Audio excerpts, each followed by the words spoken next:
So I bought a new watch and it's from Swatch. As you guys know, I adore Swatch, but they're making them too big now. I mean, look at this. It's ridiculous. How am I going to fit this on my skinny wrist? I mean, it's taller than me.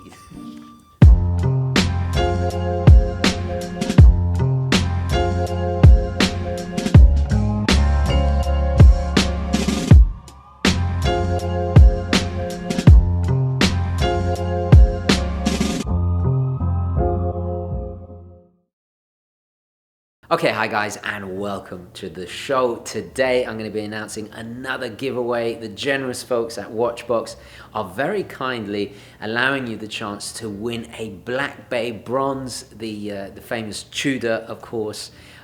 Yeah, quite incredible. So in a moment I'll be giving you the details of how you can enter that. And I thought I'd do a War Room update. It's been a while. I've been here quite happily in Philly.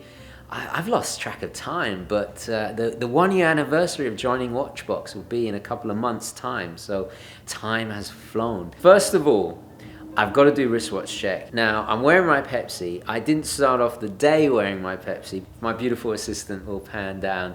You'll notice I'm wearing a blue tracksuit with red accents. Even my Adidas has the red accent. So I started the day off with the Laurier, but then I had to go to the Pepsi, blue, red. It just works, right? It just works. So anyway, where should we start? Well, I'll start with, I bought another watch, and this time it's huge. It's so big, I can't even wear it. It's a Swatch. This actually used to be a, if I stand next to it, then you get a really nice idea of the scale. This watch is actually bigger than me. So it's the one on the front cover of the Swatch Connoisseur's Guide with Shakespeare, and it doubles as a mirror, which is just really, really cool. Unfortunately, it doesn't work. I have tried it. I might have it fixed, but I just love it. You know, these are rare now, so it's actually going to appreciate in value. So there you go, watch snobs, a plastic Swatch. But as you know, this one, if you had it, the wrist version, obviously, be very, very collectible indeed. So, enough of the Swatch. You might notice the telescope if you've seen my video where I did the spoof of the opening of American Psycho. You know, when he's doing his daily routine. I actually got it just to complete that setup, but I had it next door. If you follow me here, this is now my wife's office. It used to be a bedroom, and now it's my wife's office. It was in there. If you've seen that video, if you haven't, check it out, because I had a lot of fun filming that. But I thought I'd put it here now.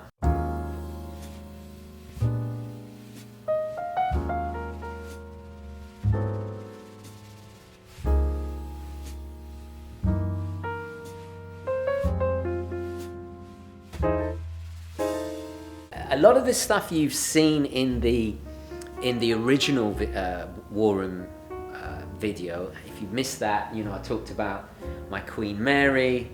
I have my King and Country figures here. What else have I got since? You know, I have my Art Deco antiques. I have picked up a few more pieces. Beautiful 1930s roadsters. They just don't make cars like this anymore. Like, there's the beautiful lines. I adore Art Deco, as you guys know. This one is actually not an antique. This is from Batman, the comic series, but it's still got that shape. This one's new, I think. These are the perfume bottles.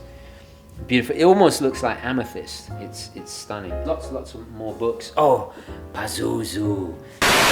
Oh, hail Pazuzu.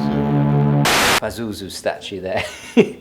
This is the latest acquisition. This is actually a Seiko clock. It's a quartz clock, but it's kind of mimicking the big wheeled clocks of the 18th century. However, you can see the wheel train actually ticking, and as it converts the quartz ticking into the hours, into the minutes, it's very, very cool. And I picked this up on eBay for an absolute steal. I mean, you can take the cover off, and it's just a simple little battery. There you go. It's nothing amazing, but it's lovely to look at. Made in Japan, Seiko, obviously. I just love it. So I think I paid about 30, 40 bucks, an absolute steal. You guys have seen my other, the World Time there. That's stopped, unfortunately. It has that beautiful, smooth, sweeping seconds. But I need to replace the battery. Now you'll notice these massive lights here because I'm going to be doing more interviews with watch collectors, other YouTubers, and that's why we have the couch in the war room now, or the sofa, I should say. I always have my coffee books. I always have my art books present.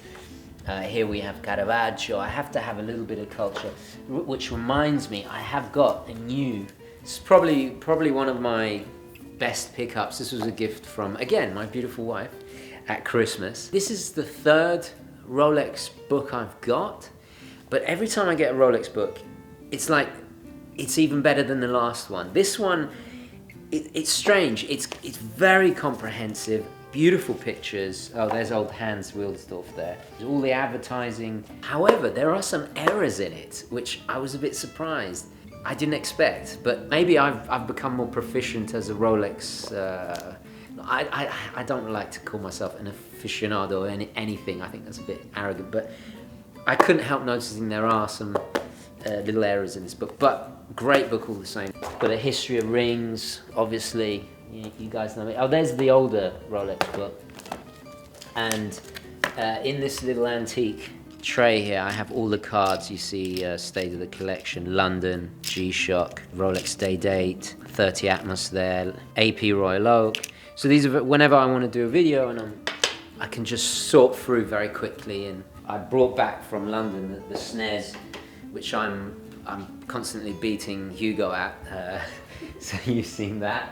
Right, so now we're over here at the desk. If you remember my very first war room videos, I explained the importance of having a space that's yours. I always like to surround myself with things that make me happy, things I enjoy.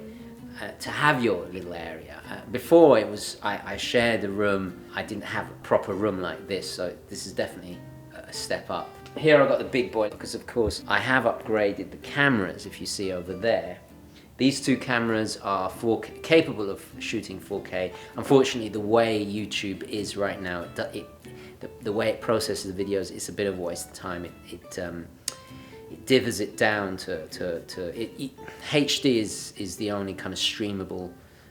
It just takes too much processing power. But I am future-proof. So when YouTube have got their act together and the internet's fast enough, I am completely future-proof, and you will see 4K video. But right now it's a waste of processing power, and it will take me 2 weeks to do one video where right now it just takes 1 week to do one video, so which is, it's already enough work. But anyway, sorry, I'm getting way too technical. So I have the big boy, the heavy duty, because right now I'm using a MacBook Pro. I think I've talked about this before, so I'm not going to bore you with it. I bought a new Stuka because, unfortunately, a casualty of the move from New York to here, my little Stuka that used to sit on my desk, it got crushed, the wings, it got destroyed, so I treated myself to a new one. This is Forces of Valor, which I have a few of their die-cast models. As you guys know, I collect a lot of die-cast models, predominantly World War II and a few civilian aircraft as well. There's something about the propeller age. I never really got into jets. It's a bit like kind of mechanical and quartz. Don't get me wrong, I love jets and I love quartz watches. I have many, but there's a romance. There's the shapes of the plane, and you've seen my Reno video, so you know all about that.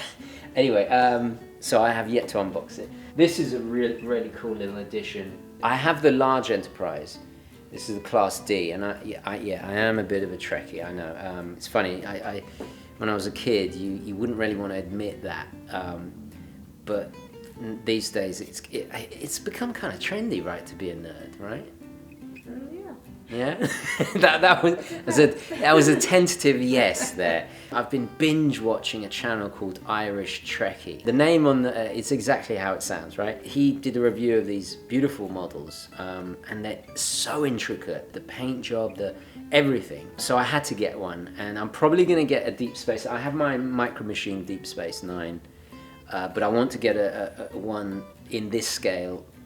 They are a little bit expensive, but there's something about the Class D Enterprise the Picard, the new generation. There's something about it, and there's something about. I still think Deep Space Nine is the best show ever created on television. It's just the story arcs. I've talked about this before, but it's so beautifully written. The characters are so well developed. Anyway, I'm gonna stop talking about Star Trek because you're not gonna want. Let's go over here.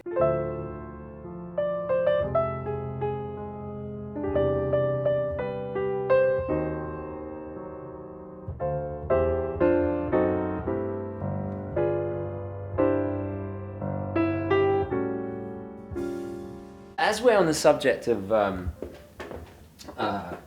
cinema and film, so I'm trying not to let me move this camera. I'm probably going to have to buy another one. This is a bit like the Red Letter Media's. They have a whole room. I'm probably going to end up with a Red Letter Media style room just of DVDs and Blu-rays. What have I picked up recently since last time? Well, I have to say I got the new Gaspar Noé Climax, which was insane. Big fan of Enter the Void. Actually, I'm a big fan of all his movies, but Climax was great. Highly recommend that. I picked up the new Lars von Trier. I haven't even watched it. It's rare that I buy a film that I've never even watched. Everything here is I've seen, but because I'm a huge Lars von Trier fan, even a bad Lars von Trier film is is worth watching. So probably going to watch that tonight. I'm going to have several vodkas because you need to drink some vodka. And I've got Mean Street's absolute classic. It's been beautiful rewatching this. I haven't seen this since I was a teen, and I think probably Martin Scorsese's most important film. I have a Taxi Driver over there, the poster. You're probably not going to see it because the lights are really bright, but it's there. There you can just about see it. Every single gangster movie I've ever seen has been inspired by this in some way. In certain scenes, the way certain things are shot, it's kind of like the template. It's set a mark that every gangster movie has been, and also it's a pretty accurate depiction of like wise guys. Like a lot of them get it wrong, but this is pretty accurate. Here we go. This is pretty good. This is actually signed by Sebastian, my good friend, who's a fan of the Gentry.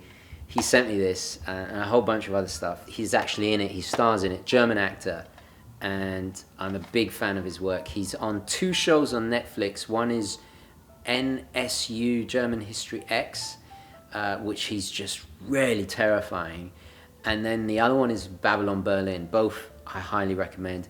But in this, he's so like sweet and innocent and kind of very lovable, and it's a great movie. I highly recommend it. It's a sweet romantic film. It's in French, by the way, so I'm impressed. He speaks English, he speaks French, he speaks German. Puts me to shame. Dragged Across Concrete. Loved this. Highly underrated Mel Gibson movie. Quite recent. I love this director. He did Bone Tomahawk, which incidentally I reviewed on Valverde. So shout out to Duncan and Richard there. That video is online, so Google or do a search for Valverde Broadcasting. Viva Valverde! What else did I get? This was a gift from my wife, Betty Blue. Classic, another French classic. I've got Lady Snowblood, hard boiled there. I haven't even unwrapped, but I haven't seen this for donkey's years, but classic John Woo. So Bleeder, highly underrated film from Nicholas Winding Refn. He did Drive, he did the Pusher trilogy, which is another incredible gangster trilogy of probably, that's actually a very accurate depiction of that world. He also did, what did he do? Oh, he did Neon Demon, which I also picked up. Beautiful kind of art film about the vanity of kind of beauty-obsessed world. It's a really interesting film, this. But Bleeder, check it out. It's got Mads Mikkelsen, one of my favorite actors, and Kim Bodina, I think his name is. Very powerful film. This is quite hard to get, so I'm kind of chuffed that I've got that. Gremlins 2. So, I like my art films, I like my foreign films, but I also like good, wholesome American classics like the Gremlins. I was inspired actually by the Red Letter Media video. Mike and Jay did a fantastic review of Gremlins 2, so I had to check it out, and I haven't seen it since childhood, and it's just as good. And it's funny because having lived in New York for 10 years, I recognize all the locations, and I know where that building, the Clump, is it? No, Clump Clamp. And talking of Mads Mikkelsen, here you'll see there's a lot more Bond stuff. And this all comes from David of the Bond Experience. Shout out to David. And every time he visits, he brings something. I have Goldfinger there, then I have a smaller Goldfinger, like the mini-me of Big Goldfinger. I have to say, the most impressive thing, and why it's linked to Mads Mikkelsen, are these cards, which are screen used. These are the cards, if you see on the back, says Casino Royale. So these were the cards from the scene with Le Chiffre, played by Mads Mikkelsen, and Daniel Craig, obviously, as James Bond. So one of my favorite actors of all time has touched these cards. Very pathetic, but it's just cool to have in the studio. And then on top of that, we have this, which was given to me. This is a military police badge. It's Velcro on the back that you wear on the arm, like such. Belongs to my good friend John, who is a supporter of the channel. You will see him in the comments. He served in Iraq. He wore this when he was there, and he wanted to add something to the war room when he came to visit me. He's a big watch guy. He has Breguet. He's a Rolex Explorer brother. He has the Alpinist, and a personal friend of mine. So shout out to you. Thank you so much, and obviously thank you for your service. We cannot forget to say that. So I'm very honoured that we have a little memento, and there's a few other things from him as well, but that takes pride of place. And then we got the light box, and yeah, the light box you guys have seen. I have added these two watch winders. Sorry, I'm going to turn this light off so it doesn't. Is that better? Actually, if I turn this around, I can illuminate. Yeah. Is that better? Cool. So a lot of work here. You know, I'll spend like 12 hours solid just working here. Sometimes there's a queue of watches. For example, we've got the Hamilton here that's just been reviewed. There's a lot of boxes down here, incoming, outgoing, that kind of stuff. Somebody, and I don't know who, sent me not just one watch winder, but two. They have a little screen, and it's by a company called Chiyoda. So I don't know if it's anything to do with Star Wars, but Chiyoda, anyway. It's programmable, you can specify how much you want. This is currently my rotation. I had to dress formally for something, so I got my little AP. And of course, the 30 Atmos that I co-designed, always in rotation. So somebody very generously sent me this, and I have to, whoever it is, thank you so much. I mean, please, if you're watching, do let me know, because they just turned up. You know, there was no note, there was no nothing. Now, talking of giving thanks, I have to share something very, very special. Now, you'll notice behind the light box setup here is a whole bunch of frames and pictures. So what I do, every so often, and I'm due for a change actually, I rotate the pictures. Right now I have the Kurosawa poster from Ran, one of the greatest movies ever made. I wanted to give thanks to Edward, who sent this picture in, and it's got a bit dusty, so sorry. This is where the ostrich feathers, I highly recommend this. I'll put it in my Amazon store. There we go. This is taken in Reykjavik in Iceland, 1941, and it was actually taken by Edward's father. Edward's a fan of the show, so thank you very much, Edward. To have something with genuine historicity and provenance like this is astounding. So there's old Winnie, and this is a very important moment in 1941 because, of course, this was a secret journey to go and meet with Roosevelt to discuss the war. Quite a candid, you know, it's not like a posed picture. It's very Churchillian, you know. So I haven't found a place to put this, but I do want to say thank you so much, Edward.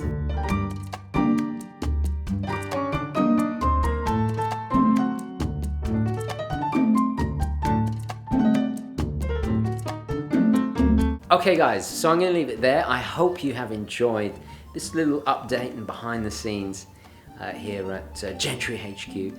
Now, of course, the giveaway for that fantastic Black Bay Bronze. I'm kind of tempted to enter in myself. No. I'm not going to do that. I don't want to take any chance away from you guys winning. So it's very easy to enter. First of all, it's only good manners. make sure you like this video, and then go down to the description. There'll be a link. Click on the link, follow the instructions, and before you know it, you might be in for a chance of winning that iconic and bewitching bronze version of the Black Bay. So yeah, there you have it. Anyway guys, thank you so much for watching. Please don't forget to like this video if you enjoyed it, found it useful, and as always guys, I will catch you in the next one. Okay, ciao. Now before I go guys, I just want to quickly tell you about this extremely cool app that WatchBox have launched. This is my own personal go-to app for everything watch related. Using the app, you can keep track of the real-time value of your watch collection. You can store watches in your digital watch box and even try on watches using an augmented reality. So don't miss out, and please go to the App Store and download it today. You can access all of my latest videos right there in the app itself. And if you haven't already, please follow me on the official Urban Gentry Instagram and of course the Facebook UGWC. But most importantly of all, keep it positive, onwards and upwards.